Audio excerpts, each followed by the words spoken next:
Good afternoon. John Persico here at Strategy Innovation Channel. Last week, I gave a brief introduction to strategy, and I gave some comments as to why good strategies are so difficult to find. This week, I would like to explain the difference between good strategy and bad strategy.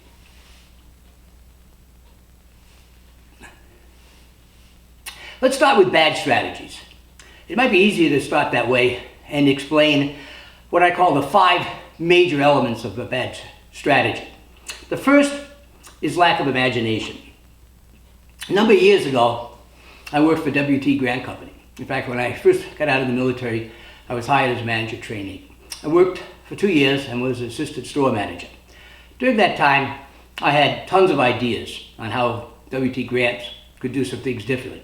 But every time I tried to offer an idea, I heard the comment, well, we've been in existence for 120 years and you're going to tell us how to do things differently. I got tired of hearing that and left in 1971. 4 years later, W.T. Grant was the largest company in the United States to ever go bankrupt. Second, narrow view of reality in the world. Peter Drucker, one of the leading management theorists, was at a conference a number of years ago that I attended at the Del Coronado in San Diego. And Dr. Drucker was well into his 80s at the time. It might have been one of the last conferences he gave.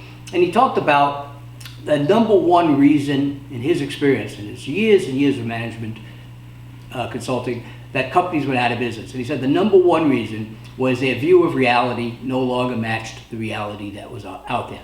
So, in a sense, the zeitgeist has changed, but your view of the world is no longer consistent with what reality is. Number 3, stuck in the box thinking. This is a little bit different than the what I call the narrow view of reality, or the zeitgeist phenomenon. Stuck in the box thinking, a good example of that was Blockbuster Video. They've been selling videos in stores, renting them, and as we all know, times have changed. On demand is becoming more and more prevalent.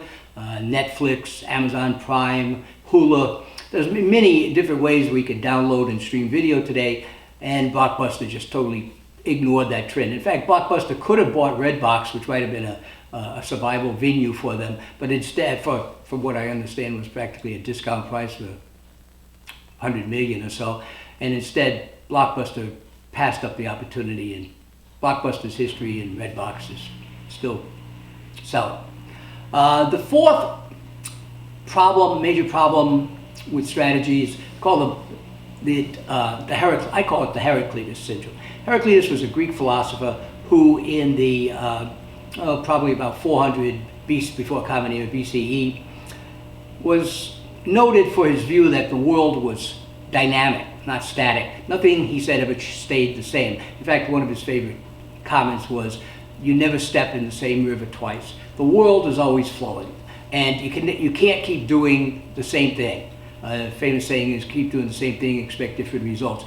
Instead, you've got to always continue to adapt. You can't use a course that you taught 6 months ago and use the same course without making changes in it. You have to constantly adapt.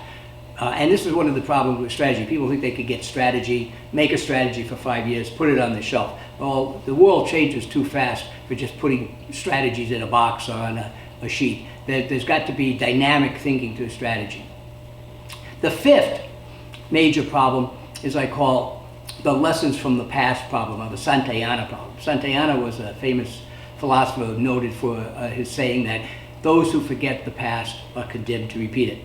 There are too many people who pay no attention to the lessons that history has to teach us. One of my favorite movies was a 1954 movie called Executive Suite, which was nominated for 8 or 9 Academy Awards.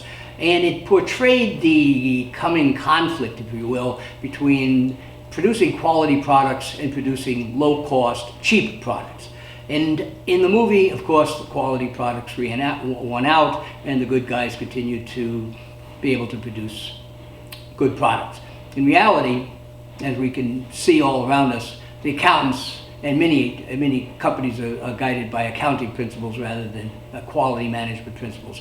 Well, the bottom line here was that, of course, during the 80s and 90s, Dr. Edward Deming, who was a famous champion of quality, he was kind of resurrected as a result of a TV show called If Japan Can, Why Can't We? And the United States embarked on a course trying to pursue quality again and get back to kind of our roots of producing good products. So that's bad strategy. And next week, I'm going to run out of time this week, but next week what I'd like to do is I'd like to share what good strategy is, and we'll go on and look more deeply into strategy over the next coming weeks.